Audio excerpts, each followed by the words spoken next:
Hi everyone, I am Aksa Zafar and welcome back to MLTube. Here I share practical tutorials on AI, machine learning and tools that make your tech journey easier.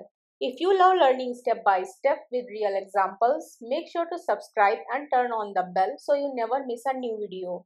Now let's get started.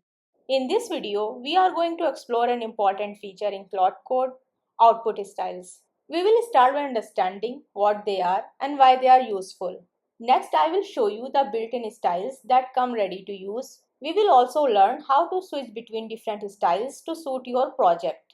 And before we finish, I will share some best practices and a few important tips to help you use them effectively. By the end of this video, you will be confident about when and how to use output styles to get better results. So let's get started. Claude Code output styles make it capable of doing much more than coding. With them, it can write clear documentation, review your work, or support you in different tasks. You can think of output styles as preset instructions that guide how Claude Code behaves and responds. Now let's see why output styles exist. By default, Claude Code is built to focus on writing and completing code, but we can change how it works by using output styles. This lets us use it for different goals like reviewing code, writing clear documentation, or learning programming step by step. Now let's learn about built-in output styles. By default, Claude Code comes with three output styles. First, default. This one is mainly used for coding tasks. It gives you the code and short, clear explanations. Second, explanatory. This style focuses on detailed explanations. It helps you understand how and why the code works.